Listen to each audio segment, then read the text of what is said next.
1445. அப்படி என்றால் ஒரு 1443 ஆண்டுகளுக்கு முன்னால் நடந்த ஒரு மகத்தான யுத்தத்தை பற்றி நாம் நினைவு கூறுவதற்காக அமர்ந்திருக்கிறோம். முதலாம் உலகப் போர் எப்போது ஏற்பட்டது என்று கேட்டால், நேற்று பரீட்சைக்காக படித்த மாணவர் யாராவது இருந்தால் பட்டென்று பதில் சொல்வார்கள். ஆனால் ஏறத்தாழ 15 நூற்றாண்டுகளாக நடைபெற்று முடிந்த ஒரு யுத்தத்தினுடைய ஞாபகம் இந்த உம்மத்தினுடைய நினைவிலே, சிந்தனையில இருக்குது அப்படின்னு சொன்னா, அந்த யுத்தத்தின் மூலமாகத்தான் இன்றைக்கு என்னுடைய முகத்தில் தாடியும் தலையில் தொப்பியும் இருக்கிறது.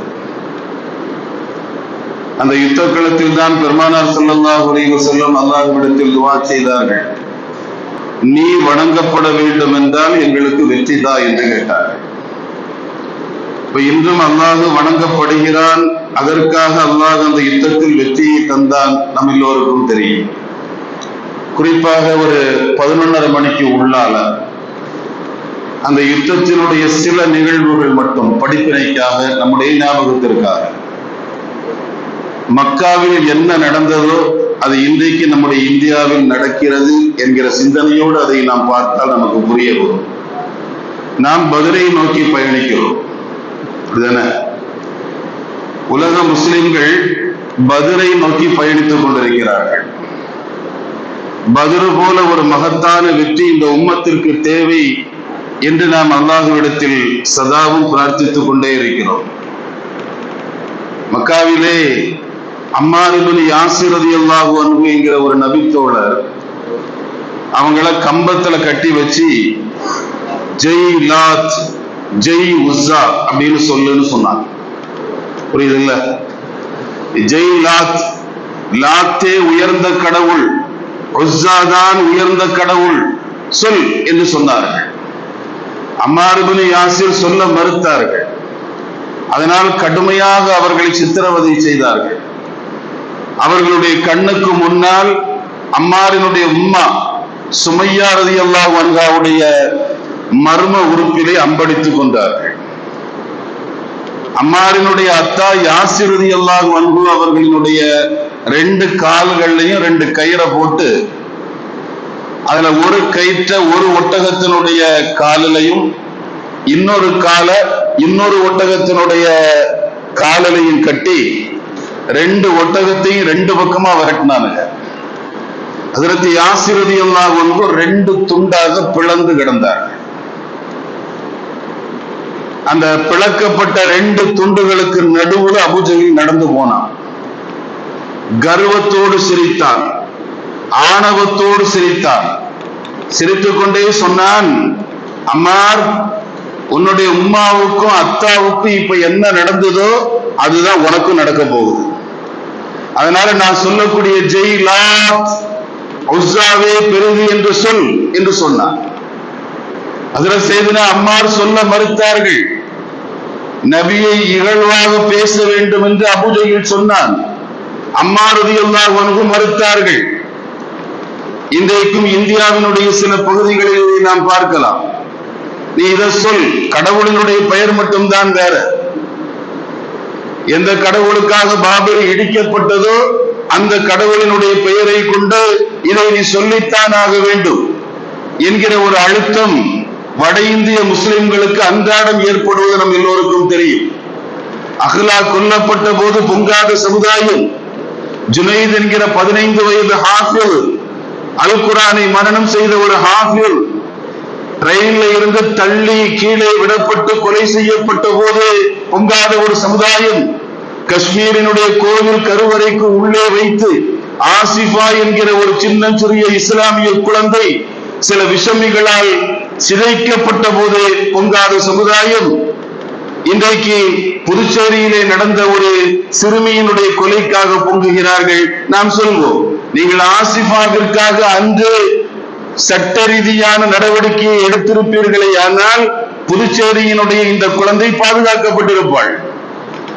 இன்றைக்கு முஸ்லிம்கள் இஸ்லாமிய பெயர் வைத்திருந்தால் அவர்கள் தாக்கப்படுவார்கள் அல்லது ஒடுக்கப்படுவார்கள், அவர்கள் துன்புறுத்தப்படுவார்கள் என்பது இந்தியாவினுடைய எழுதப்படாத நியதியாக மாறி இருக்கிறது அல்லவா?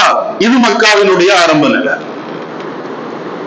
மக்காவில் இப்படித்தான் சித்திரவதைகளுக்கு முஸ்லிம்கள் ஆளானார்கள்.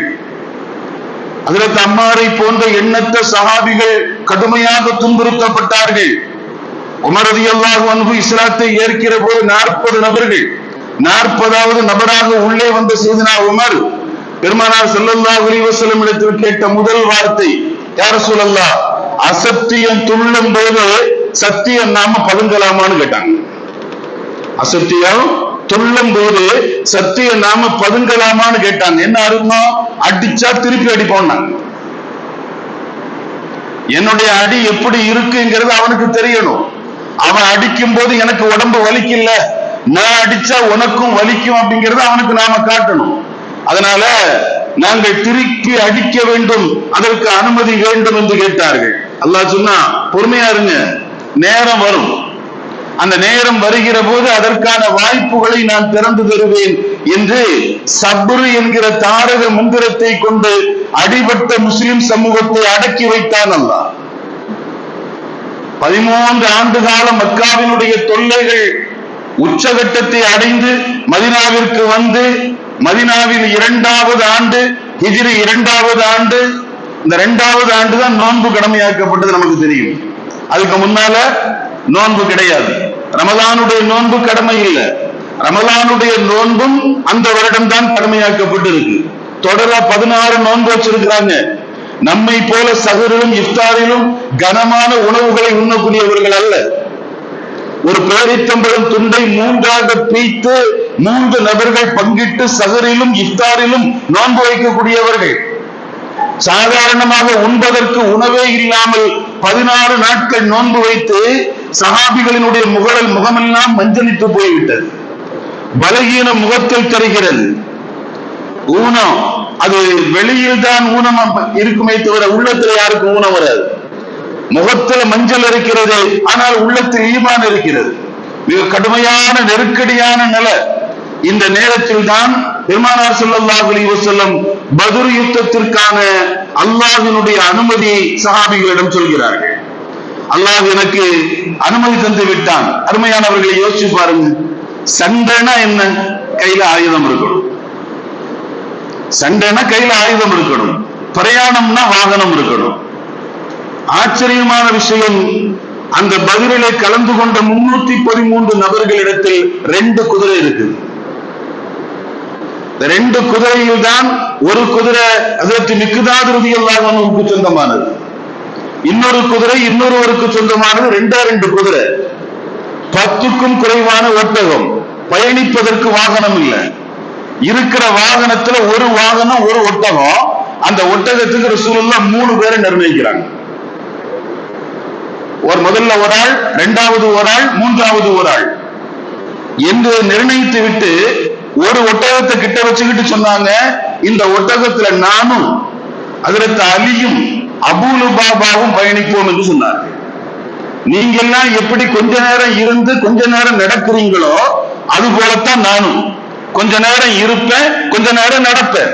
தளபதி என்பதாலோ தலைவர் என்பதாலோ பால்கனியில் அமர்ந்து கொண்டு வழி நடத்துகிற குணம் எனக்கு கிடையாது. நான் உங்களில் ஒருவனாக உங்களோடு இருந்து பயணிக்க ஆசைப்படுபவர். எனவே இந்த ஒட்டகத்தில் நாங்கள் 3 வருவோம் என்று சொன்னார்கள். முதலில் ஒட்டகத்துக்கு மேல பெருமான் ஸல்லல்லாஹு அலைஹி வஸல்லம் ஏறினார்கள். கொஞ்சம் தூரம் போன உடனே ஒட்டகத்துல இருந்து இறங்கினாங்க. இறங்கி 2 பேரையும் சொன்னாங்க, யாராவது ஒரு ஆள் கொஞ்சம் தூரம் ஏறுங்கன்னு சொன்னாங்க. 2 பேரும் சொன்னாங்க, நாங்க நடந்தே வரோம், நீங்க ஒட்டகத்திலே வாங்கன்னாங்க. அப்படிதானே சொல்லுவாங்க, நபி இல்லையா? நாங்க நடந்து வரோம், நீங்க மேலேயே வாங்க, இருந்தே வாங்க அப்படின்னு சொன்னாங்க. 2 வார்த்தை சொன்னாங்க. ரொம்ப அற்புதமான 2 வார்த்தை சொன்னாங்க. முதல் வார்த்தை, எப்பா மா அன்துமா பி அக்வா மின்னி, நீங்க உங்க 2 பேரை விட நான் பலகீனமான ஆளெல்லாம் கிடையாது, நான் ரொம்ப பலமான ஆளு. உங்க 2 பேரை விட நான் பலமான ஆளு. இது முதல் வார்த்தை. 2வது வார்த்தை, நன்மையின் விஷயத்தில் உங்களை விட ஆர்வம் குறைந்தவனும் நான் கிடையாது. நடந்து வந்தா நன்மை இருக்கா இல்லையா? அப்ப நன்மையை ஃபுல்லா நீங்க 2 பேரும் கொள்ளையடிக்கணும்னு ஆசைப்படுறீங்க. என்ன மேல உட்கார வச்சு நன்மையே கிடைக்க கூடாதுன்னு நினைக்கிறீங்க, அப்படிதானே? உங்களை விட நன்மையின் விஷயத்தில் அதிகம் ஆர்வப்படுபவனும் நான் தான், உங்களை விட பலமானவனும் நான் தான். யாருப்பான்? இவ்வளவு சாதாரணமான ஒரு சூழ்நிலை. பயணிப்பதற்கு வாகனம் இல்லை, சண்டையிடுறதுக்கு ஆயுதம் இல்லை. எதிரிகளிடத்தில் ஆயுதம் இருக்குது, நிராயுதபாணிகளாக போய் நிற்கிறாங்க. 313 நபர்களும் வெறும் கையோடு போய் நிற்கிறார்கள். கையில ஆயுதங்கள் கூட இல்லை. பதிலுடைய ஃபஜ்ர் தொழுகை முடிந்தது. பெருமானார் ஸல்லல்லாஹு அலைஹி வஸல்லம் தொழுகையை முடித்துவிட்டு சஜிதாவில் படுத்தார்கள். சஜிதாவில் படுத்து அல்லாஹ்விடத்தில் கேட்டார்கள், அல்லாஹும்ம அன்ஜிஸ் வஅதக, நீ கொடுத்த வாக்குறுதியை நிறைவேற்று அல்லாஹ். நீ எதையெல்லாம் தருவதாக சொன்னாயோ எல்லாவற்றையும் எனக்கு நிறைவேற்றித்தார் ரஹ்மானே. பலகீனப்பட்ட மக்கள் நாங்கள், பலமான எதிரிகள் எங்களை தாக்குவதற்காக வந்து நிற்கிறார்கள். தற்காப்பிற்காக நாங்கள் போய் நிற்க போகிறோம். அந்த தற்காப்பு யுத்தத்தில் அவன் தாக்குகிற போது அவன் தாக்குதலை தடுப்பதற்கு கூட எங்களிடத்தில் ஆயுதங்கள் இல்லை, தாவாடங்கள் இல்லை. உன்னை தவிர எதுவும் என்னிடம் இல்லை. அல்லாஹ், உன்னை தவிர என்னிடம் எதுவுமே இல்லை. நான் நிர்கதியாய் உனையன்றி வேறொருவர் துணையின்றி வந்து நிற்கிறேன், எனக்கு உன் வெற்றியை தா. அழுத்தமான பிரார்த்தனையினுடைய விளைவு. அபூபக்கர் ரலியல்லாஹு அன்ஹு தோளை தட்டாங்க, தொட்டுட்டு சொன்னாங்க, யா ரசூலல்லாஹ், போதும் போதும், அல்லாஹ்ட்ட கேட்டது போதும், வாருங்கள், சண்டைக்கு வாருங்கள். ஆழ குழி தோண்டி அதிலே நெருப்பை மூட்டி விழு என்று சொன்னால் முதலில் அபூபக்கர் ஆகிய நான் தான் விழுவேன். கவலைப்படாதீங்க, எந்த நேரத்திலும் ஓட மாட்டோம். மூசா நபியினுடைய கூட்டம் நீங்களும் உன்னுடைய இறைவனும் சேர்ந்து சண்டையிடுங்கள் என்று சொன்னது அதுபோல நாங்கள் சொல்ல மாட்டோம், உங்களோடு சேர்ந்துதான் நிற்போம், வாருங்கள் என்று சொன்னார்கள். பெருமானார் உருக்கு சட்டையை மாட்டினார்கள், போர்க்கவசத்தை மாட்டினார்கள். மாட்டும் போது சொன்னார்கள், சயுஹுஸமுல் ஜம்உ, அந்த கூட்டத்தார்கள் தோற்கடிக்கப்படுவார்கள். போர் நடப்பதற்கு முன்பு தான் உருக்கு கவசத்தை அணிகிற போது பெருமான் சொன்ன முதல் வார்த்தை சயுஹுஸமுல் ஜம்உ, அந்த கூட்டத்தார்கள் தோற்கடிக்கப்படுவார்கள். வயுவல்லூன துபுர், அவர்கள் புறமுதுகிட்டு ஓடுவார்கள். நிச்சயம் இந்த போரில் நமக்கு வெற்றி கிடைக்கும் என்று சொன்னார்கள். அதற்கு பின்புதான் யுத்தம் ஆரம்பமானது. நமக்கு இங்கு கிடைக்கப்பெறுகிற மிகப்பெரிய பாடம், பதில் தருகிற பாடங்களில் மேலான பாடம், அல்லாஹ்ட்ட சரண்டர் ஆகும். என்கிட்ட ஒண்ணும் இல்ல அல்லாஹ், நான் உன்னுடைய அடிமை, நீ என்னுடைய எஜமான். நான் எந்த ஆயுதங்களையும் நம்புறவன் இல்லை, நான் கட்சிகளை நம்புறவன் இல்லை, நான் இயக்கங்களை நம்புறவன் இல்லை, நான் கொள்கைகளை நம்புறவன் இல்லை, நான் தலைவர்களுக்கு பின்னால் கொடி பிடிப்பவன் அல்ல. எதுவுமே என்னிடத்தில் இல்லை. எந்த இயக்கத்தாலும் கொள்கையாலும் சித்தாந்தத்தாலும் எந்த தலைவர்களாலும் இந்த சமூகத்திற்கான பாதுகாப்பை தர முடியாது, உன்னால் மட்டும்தான் முடியும் என்கிற சரண்டர், சரணாகதி எப்போது முஸ்லிம் உம்மத்தில் பல்கி பெருகி வளர்ந்து நிற்கிறதோ அந்த சமூகம் வெற்றியை காணும். அதுதான் பதில் தருகிற பாடங்களில் மேலான பாடம். காலை நேரம் எல்லாரையும் வரிசையா நிக்க சொன்னாங்க. ஸல்லல்லாஹு அலைஹி வஸல்லம் ஒரு ராணுவ தளபதி, எல்லாரையும் வரிசையா சஃப்ல நிக்க சொன்னாங்க. பார்த்துட்டே வந்தாங்க, ஒவ்வொரு ஆளையா பார்த்துட்டு வந்தாங்க. ஸவாத் இப்னு கஸியா ரலியல்லாஹு அன்ஹு என்கிற ஒரு இளைஞர் எல்லாரும் வரிசையில நிற்கும் போது இவங்க மட்டும் கொஞ்சம் முன்னால வந்து நின்னாங்க. எல்லாரையும் பார்த்துட்டே வந்த பெருமான் கையில ஒரு குச்சி இருந்துச்சு. அந்த குச்சியை வச்சு சவாதனுடைய வயிற்றுல ஒரு குத்து குத்துனா, குத்து இஸ்தவி யா சவாத், சரியா சமமா எல்லோரோடும் சேர்ந்து நில்லுன்னா அப்படி சொல்லிக்கிட்டு போயிட்டாங்க. சவாது இப்னு கஸியா சத்தமா சொன்னாரு, அவுஜஅதனி யா ரசூலல்லாஹ், எனக்கு வலிக்குது நாதான்னா, நீங்க குத்துனதுனால என் வயிறு நல்லா வலிக்குது அப்படின்னா. ஸல்லல்லாஹு அலைஹி வஸல்லம் அப்படியே திரும்பி வந்துட்டாங்க. வலிக்குதா, நான் என்னத்தா பண்ணணும்னா. யா ரசூலல்லாஹ், நானும் ஒரு குத்து குத்தணும்னாங்க. எனக்கு வலிக்கிற மாதிரி அடி விழுந்துருச்சுல்ல, நானும் உங்களை திருப்பி ஒரு அடி அடிக்கணும்னாங்க. பட்டுன்னு சட்டையை கழட்டிட்டான். சட்டையை கழட்டிட்டு, அக்கின் அலைய ஹத்தக, உன்னுடைய பழி வாங்குதலை என் மீது நிலைநிறுத்தாட்டுன்னாங்க. அடிச்சுக்கத்தான். சட்டையை கழட்டின உடனே ஸவாத் இப்னு கஸியா அப்படியே பெருமானார் ஸல்லல்லாஹு அலைஹி வஸல்லம் மேனியை ஆறத் தழுவி கொண்டார்.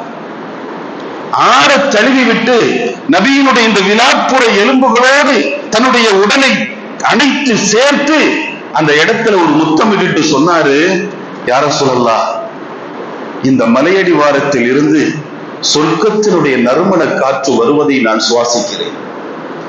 இந்த யுத்தத்தில் அல்லாஹ் எனக்கு போரை, ஷஹாதத்தை, வீர மரணத்தை தருவான் என்று என் உள் மனசு என்று சொல்லு. அதனால கடைசியா நான் மௌத்தா போறதுக்கு முன்னால என்னுடைய கடைசி அழைப்பு நீங்களாக இருக்க வேண்டும். உங்கள் மேனியை தொட்ட நிலையில் இந்த உலகத்தை விட்டு நான் பிரிய வேண்டும். அதற்காகத்தான் நான் இப்படி சொன்னேன். அது இல்லாம எனக்கு வலியெல்லாம் ஏற்படலைன்னு சொன்ன உடனே பெருமானார் ஸல்லல்லாஹு அலைஹி வஸல்லம் கண்ணிலிருந்து நீர் ததும்ப சொன்னார்கள், அன்த மின் அஹ்லி ஜன்னா, நீ ஒரு சொர்க்கவாசி என்று சொன்னார்கள். நான் என்ன செய்தி சொல்ல வருகிறேன் என்றால், இதுல நீங்க என்ன கண்ணோட்டத்தை வேண்டுமானாலும் செலுத்தி பார்க்கலாம். இந்த கண்ணோட்டத்தில் மேலான கண்ணோட்டம் சவாது பின் ரஸியா என்கிற ஒரு இளைஞர், 20க்கும் 30க்கும் இடைப்பட்ட வயது கொண்ட ஒரு இளைஞர் யுத்த களத்தில் முதலாக வந்து நிற்கிறார். கையில் ஆயுதம் இல்லாமல் வந்து நிற்கிறார். நிற்கிற போது அவர் சொல்கிறார், சொர்க்கத்தினுடைய சுவாச காற்றை நான் சுவாசிக்கிறேன், வீர மரணம் என்னை தேடி வரப்போகிறது என்பதை நான் உணர்கிறேன் என்று சொல்கிற அளவுக்கு இந்த மார்க்கத்தின் மீது, அல்லாஹ்வின் மீது, நபியின் மீது காதல் கொண்ட 313 காதலர்கள் பெறுகிறீர்கள். இப்போ சாதாரணமா ஒரு இடத்துல நம்ம ஒரு நிகழ்ச்சின்னு வச்சுங்களேன், ஒரு பிரச்சனை, கொஞ்சம் போயிட்டு வருவோமான்னு கேட்போம் ஒரு ஆள்கிட்ட கூப்பிட்டு, இந்த வீட்டுல போய் கேட்டுட்டு வர்றேன்னு பாரு, அல்லது எனக்கு கொஞ்சம் வேலை இருக்கு, நான் அடுத்தோட வேணா வாரேன், இதுதான் சொல்லுவாங்க. அடிக்கடி மதரசாக்கள்ல சொல்லுவோம், பிள்ளைங்க முடி ஒரு சைஸா வெட்டுவான். இப்ப அப்படிதான் நடக்கல, ஒரு சைஸா வெட்டுவான். எப்ப இது ரசூலுல்லாஹ்க்கு பிடிக்காதுப்பா, முடி வந்து தலையில ஒரே மாதிரி தான் இருக்கணும் அப்படி சொல்லும் போது சில உஸ்தாதுமார் சொல்லுவாங்க, இத கூட விட்டு கொடுக்க மாட்டேங்கிறியே, நீ எப்படி உயிரை விட்டு கொடுக்க போற? இத கூட அல்லாஹ்வுடைய ரசூலுக்காக சரி பண்ண மாட்டேங்கிறியே, உன்னிட்டு அல்லாஹ்வுடைய ரசூல் உயிர் இந்த மார்க்கத்துக்கு தாண்டா நீ எங்கடா கொடுக்க போற? இதான் யதார்த்தமான ஒரு சூழ்நிலை. ஆனால் சவாது பின் ரஸியாவை போன்ற 313 நபர்களும் ஒரே கோரஸான குரலோடு சொன்னார்கள், நாங்கள் அல்லாஹ்விற்காக வந்திருக்கிறோம், அல்லாஹ் எங்களுடைய விஷயத்தை என்ன செய்ய வேண்டுமோ செய்து கொள்ளட்டும் என்று சொன்னார்கள். அருமையானவர்களே, பத்ர் தருகிற அடுத்த பாடம் என்ன தெரியுமா? மகத்தான பாடம். எவ்வளவு பெரிய சர்வாதிகாரியாக இருந்தாலும் அவனுடைய மரணம் அகோரமானதாக இருக்கும், மிக கேவலமானதாக இருக்கும். இந்த உலகத்தில் எண்ணற்ற சர்வாதிகாரிகள் வந்தார்கள். ஹிட்லர் உண்டு, முசோலினி உண்டு, இது போல எண்ணற்றவர்கள் உண்டு. அத்தனை பேர்களுடைய முடிவுகளும் மோசமாக இருந்தது. நமக்கு அடிக்கடி குர்ஆன் சொல்கிற ஒரு பாடம் உண்டு. நம்ரூத் இருக்காங்க இல்லையா, நம்ரூத் இப்ராஹிம் அலைஹிஸ்ஸலாமுடைய எதிரி. இப்ராஹிம் அலைஹிஸ்ஸலாம் அல்லாஹ்வுடைய நபின்னாங்க, நம்ரூத் நான் தான் கடவுள்னா. இல்ல இல்ல நீ கடவுள் இல்லை, என்னுடைய ரப்பு தான் கடவுள்னு இப்ராஹிம் அலைஹிஸ்ஸலாம் சொன்னாங்க. எதிர் பிரச்சாரம் செஞ்சதுனால இப்ராஹிம் அலைஹிஸ்ஸலாம் தூக்கி நெருப்பு குண்டத்துல போட்டாங்கிறது நம்ம எல்லோருக்கும் தெரியும். அல்லாஹ் எப்படி அவனை தண்டிக்கிறான் அப்படின்னா, நம்ரூத் பேசிட்டே இருக்கும்போது ஒரு கொசு மூக்கு வழியா போயிடுச்சு, உள்ள போயிடுச்சு. இந்த மூக்கு வழியா உள்ள போன கொசு மூளையில போய் உட்கார்ந்துருச்சு. உட்கார்ந்துட்டு அது அப்ப கடிக்குமா, கடிக்கும் போது கடுமையான தலைவலி வருமா நம்ரூதுக்கு. அந்த உச்சகட்டமான தலைவலியில தலையை கொண்டு போய் செவத்துல இடிப்பானா. தன்னுடைய காவலாளிகளை கூப்பிட்டு சொல்லுவானா, ஏதாவது எடுத்து என் மண்டையில அடிடாம. அவனுக்கு கையில கிடைக்கிறதையெல்லாம் எடுத்து நேரம் கிடைச்சிருச்சுன்னு அடிப்பானுங்களாம், விட்டு சுழுக்கெடுப்பானுங்களாம். அதுல ஒரு காவலாளி தன் காலில் போட்டிருந்த செருப்பை கழட்டி அடிச்சான். இந்த செருப்பினுடைய அமைப்பு சரியா போய் அந்த இடத்துல உட்கார்ந்த உடனே வலி நின்றுடுச்சு. அப்ப நம்ரூது சொன்னானா, அப்பப்ப இந்த செருப்பால அடினா. ஒரு காவலாளியினுடைய காலில் கிடந்த செருப்பால் அடிபட்டு செத்து போனவன் நான் இறைவன் என்று சொன்ன நம்ரூத். சர்வாதிகாரிகளினுடைய மரணம் இப்படித்தான் இருக்கும். பத்ர் யுத்தம், அப்துல் ரஹ்மான் பின் அவுஃப் ரலியல்லாஹு அன்ஹு சொல்கிறார்கள், புகாரில் வரக்கூடிய செய்தி. நான் போர்க்களத்தில் மிக வேகமாக யுத்தம் செய்து கொண்டிருக்கிற போது 2 குழந்தை பிள்ளைங்க, பருவ வயதை எட்டி பிடித்த 2 குழந்தைகள் என்னிடத்தில் வந்து, அம்மி அம்மி ஐன அபிஜஹலின், பெரியத்தா அபூஜஹல் எங்க என்று என்னிடத்தில் கேட்டார்கள். மம்மி மம்மின்னு கூப்பிட வேண்டிய வயசு. அந்த பிள்ளைங்க 2 யுத்தத்துல வந்து நிக்குது.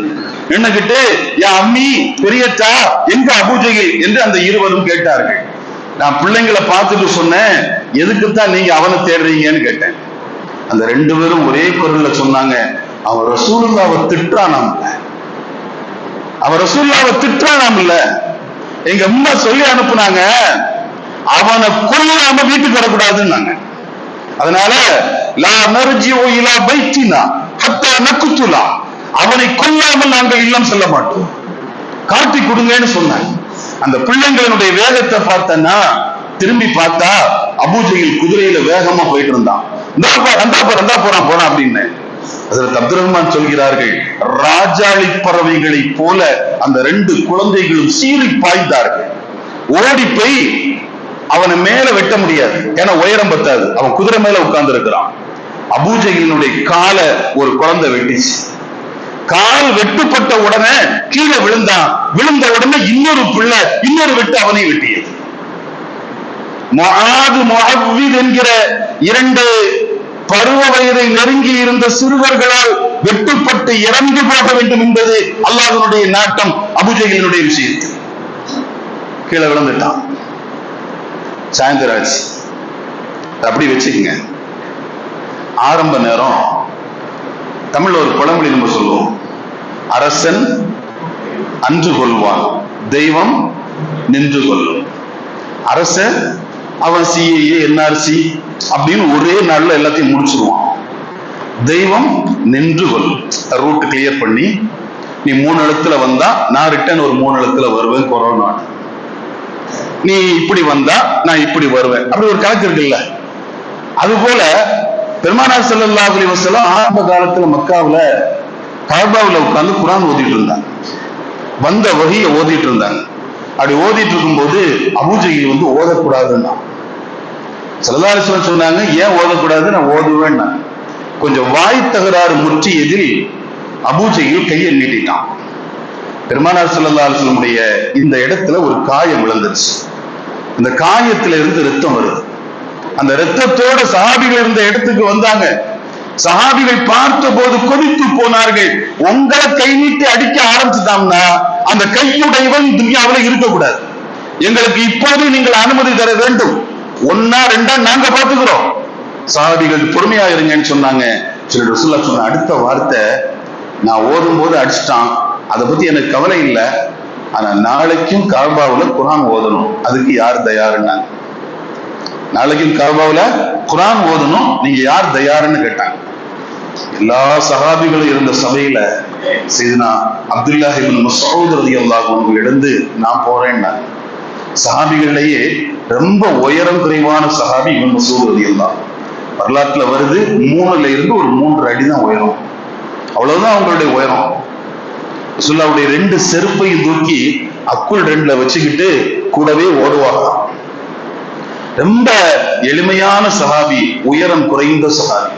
நான் போறேன்னா ரசூலுல்லாஹ் சொன்னாங்க, எனக்கு இந்த நிலைமை புரியுதான்னு கேட்டாங்க. பரவாயில்லை யார சொல்லலாம், உங்களுக்கு அடி விழுந்தா நானும் அடிபடுறது சுன்னத்தான்.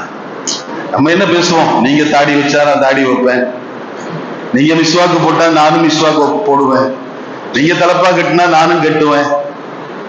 உங்களுக்கு அடி விழுந்தா எனக்கு அடி விழுறது சுன்னத்து தானே, அதுவும் உங்களுடைய வழிமுறையை பின்பற்றுறது தானே, நான் போறேன். ஹஜ்ரத் இப்னு மஸ்ஊத் போனாங்க, ஓதுனாங்க. வேகமா அபூஜஹல் வந்தான், கடுமையான முறையில் அடிச்சான். ஹஜ்ரத் இப்னு மஸ்ஊதுடைய தலையில காயம் வந்துச்சு. அந்த காயத்தில இருந்து ரத்தம் பீரிட்டு ஓட ஹஜ்ரத் இப்னு மஸ்ஊத் ரலியல்லாஹு அன்ஹு அழுதுட்டே வந்தாங்க. சபை நிசப்தமா இருக்குது. பெருமான் ஸல்லல்லாஹு அலைஹி வஸல்லம் சோகமா இருக்கிறாங்க. ஜிப்ரீல் அலைஹிஸ்ஸலாம் உள்ள வர்றாங்க. வந்த ஜிப்ரீல் சிரிச்சுக்கிட்டே வர்றாங்க. ரசூலுல்லாஹ் கேட்டாங்க, அந்த தல்ஹக்கு இப்னு மஸ்ஊதின் எபிகி, இப்னு மஸ்ஊத் அழுறாரு, நீங்க மட்டும் சிரிக்கிறீங்களேன்னா.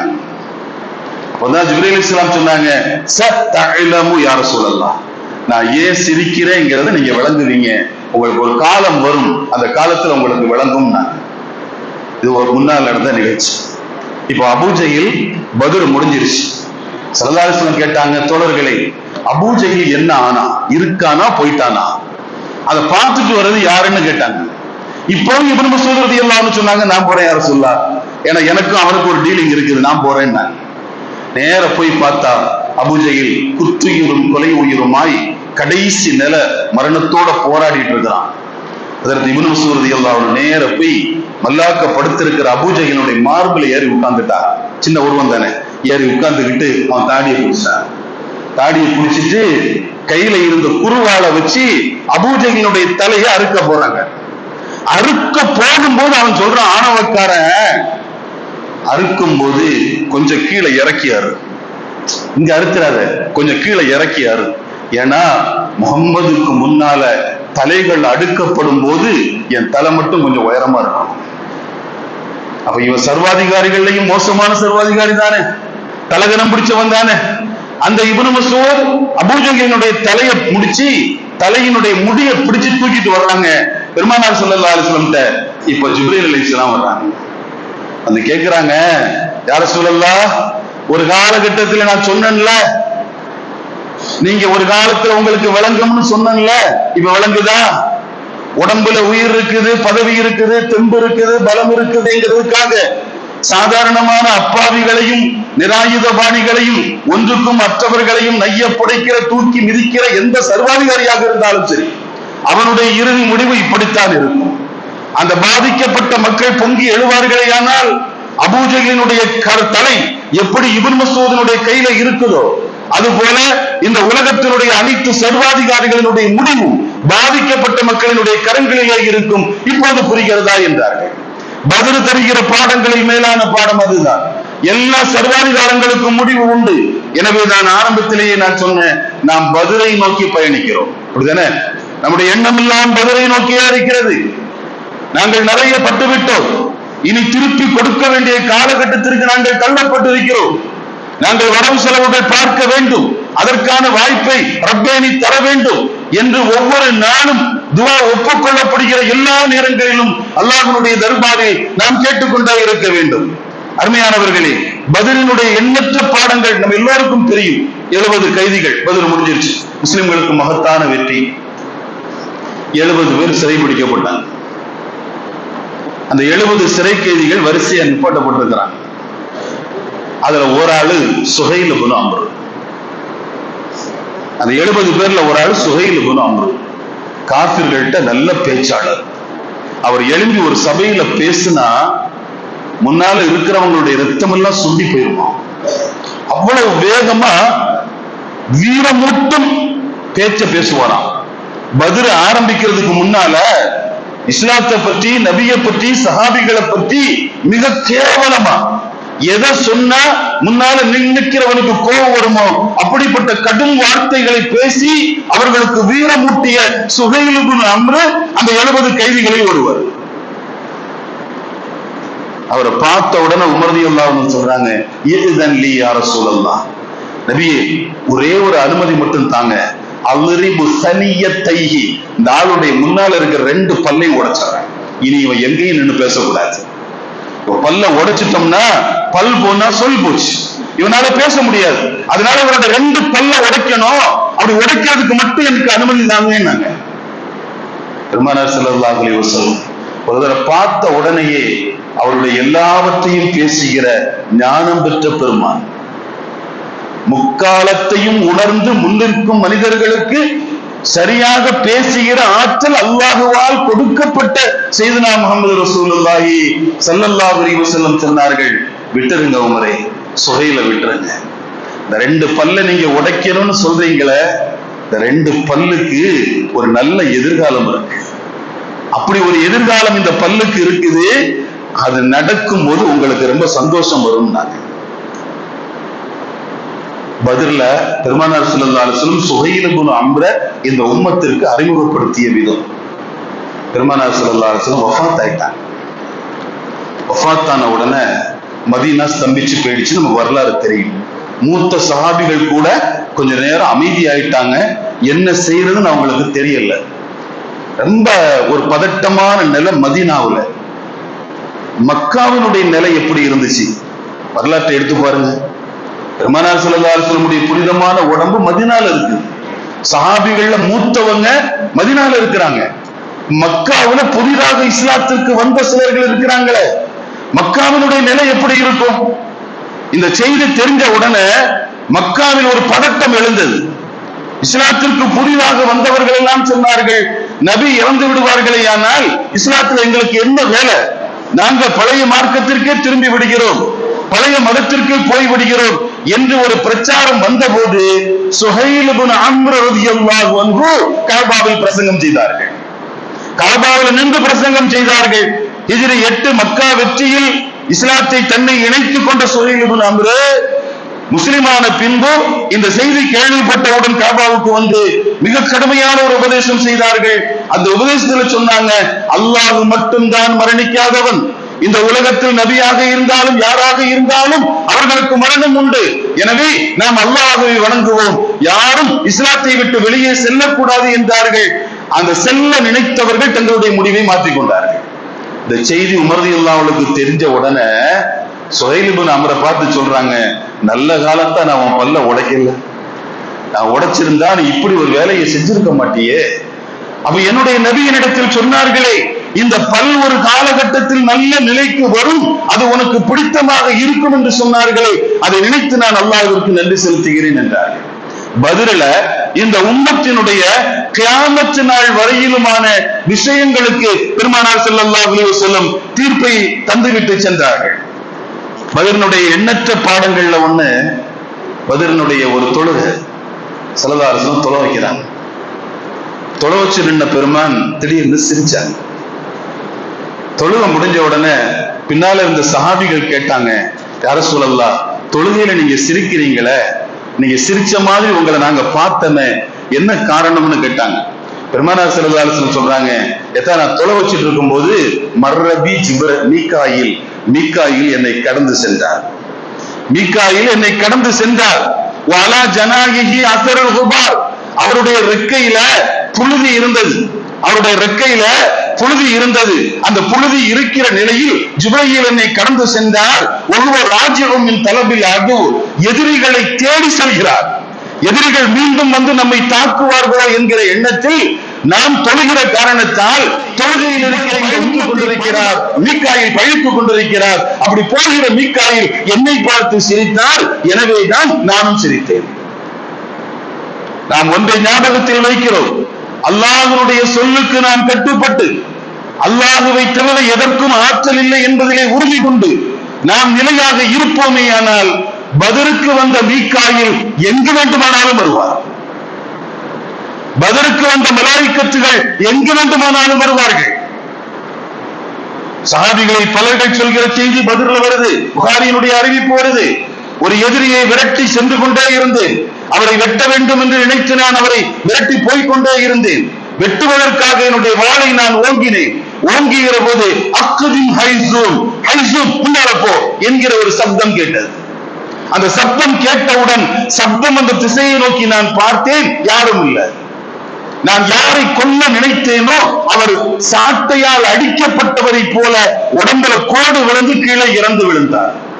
நான் பார்த்துவிட்டு பெருமானார் ஸல்லல்லாஹு அலைஹி வஸல்லம் வந்து சொன்னேன், யா ரசூலல்லாஹ், இப்படி ஒரு காட்சியை பதிலே நான் பார்த்தேன் என்று சொன்னபோது பெருமான் சொன்னார்கள், ஒன்றுமில்லத்தாது, ஹைசூம் என்பது ஜிப்ரீலுடைய குதிரையின் பெயர். அது ஜிப்ரீலுடைய குதிரையின் பெயர்.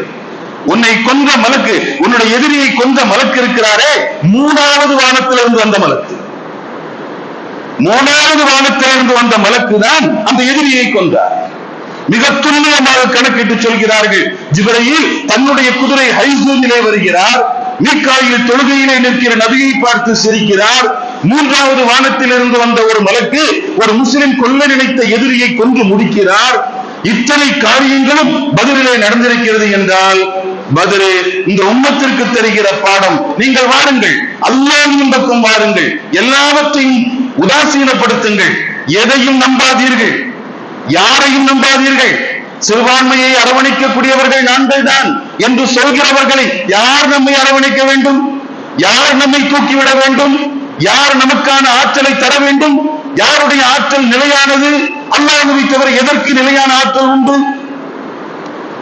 மக்காவினுடைய 13 ஆண்டு கால சோதனை நான் ஆரம்பத்திலேயே சொன்னேன். ஹிஜ்ரி 8 மக்கா வெற்றி. அந்த மக்கா வெற்றியின் போது ராஜ கம்பீர நடையோடு அண்ணல் பெருமான் முஹம்மது ஸல்லல்லாஹு அலைஹி வஸல்லம் மக்காவுக்குள்ள நுழைகிறான். எதிரிகள் பயந்து நொறுங்குறான். என்ன நடக்கும்னு தெரியல.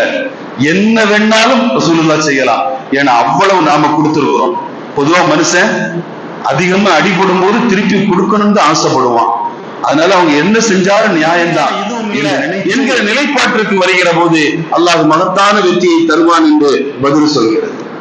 பதீன்களுக்கான கண்ணியம், நான் நிறைவுக்கு வந்துட்டேன். பதீன்களுக்கான கண்ணியம் யோசிச்சு பாருங்க. உமர் ரலியல்லாஹு அவனுடைய ஆட்சி, பைத்துல் மால் நிரம்பிருச்சு, பொருளாதாரம் நிறைய பணம் குவிஞ்சிட்டு இருக்கு. இந்த பணத்தை எப்படி செலவழிக்கிறது? சஹாபிகளுக்காக மாதாந்திர ஊக்கத்தொகை, அத்தியாத் மாதாந்திர ஊக்கத்தொகை கொடுக்கலாம் என்று சஹாபிகள் ஆலோசனை சொன்னாங்க. உமர் ரலியல்லாஹு வந்து சொன்னாங்க, அப்படியா, சரி, எல்லாரையும் கூப்பிடுங்க. பத்ருல கலந்து கொண்ட சஹாபிகளுக்கு 5000 திர்ஹம் மாசம். பத்ருல கலந்து கொண்ட சஹாபிகள், மற்றவர்களுக்கு 4000. அப்ப சஹாபிகள் கேட்டாங்க, உமரே அமீருல் மோமினீன், அது என்ன பத்ருக்கும் மற்றவங்களுக்கும் வித்தியாசம்? அதற்கு உமர் ரலியல்லாஹு அன்ஹு பயன்படுத்தின வார்த்தை, தோழர்களே, நான் எந்த காலகட்டத்திலையும் சரி, லா அஜ்அலு மன் காத்தல ரசூல் அல்லாஹி கமன் காத்தல மஅ ரசூலில்லாஹி. நபியுடன் சேர்ந்து சண்டையிட்ட பத்ரீன்களை நபியோடு சண்டையிட்டவர்களுக்கு சமமாக நான் ஆக்க மாட்டேன். வார்த்தை விளங்குதா? 313 பத்ரீன்கள்.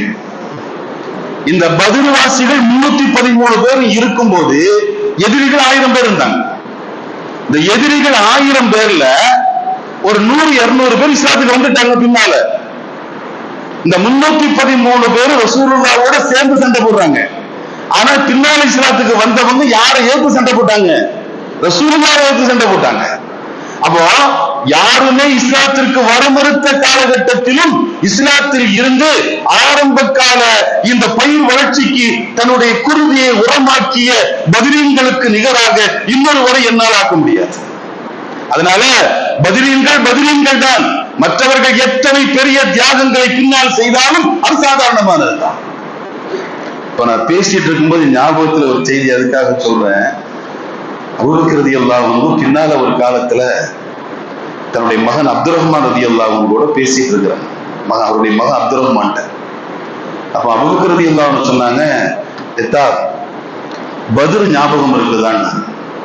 மகன் சொன்னாரு, எத்தா நல்ல ஞாபகம் இருக்குதா, பத்ர்ல நீங்க முஸ்லிம்களினுடைய அணியில இருந்தீங்க, நான் எதிரிகளினுடைய அணியில இருந்தேன். யாருடைய மகன்?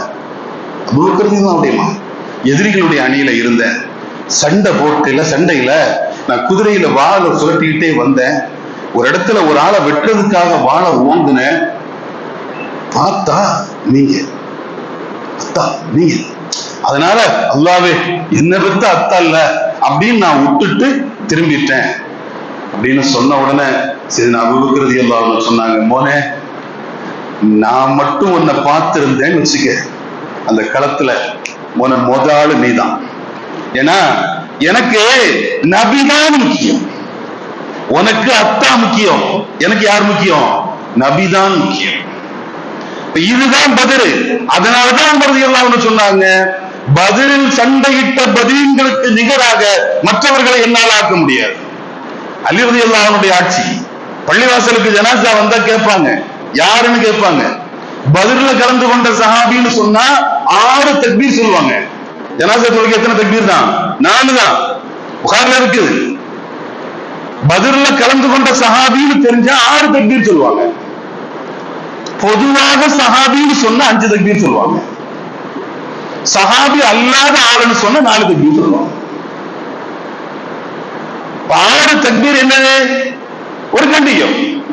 பத்ர் சஹாபி, பத்ர்ல கலந்து கொண்ட சீதேவி என்கிற கண்ணியத்திற்காக ஹஜ்ரத் அலி ரலியல்லாஹு அன்ஹு இவ்வாறெல்லாம் செய்வார்கள். இந்த செய்திகள் அனைத்தினுடைய மொத்தமும் பத்ரீன்கள் இந்த உம்மத்தினுடைய முழு சொத்துக்கள். இந்த உம்மத்தை தாங்கி பிடித்த சீதேவிகள் 313 பேருடைய பேரை அசத்து பிடிச்சாங்க. ஒவ்வொருத்தங்களுடைய வரலாறையும் எடுத்து பார்த்தீங்கன்னா மெய்சிலிருந்து போகும்.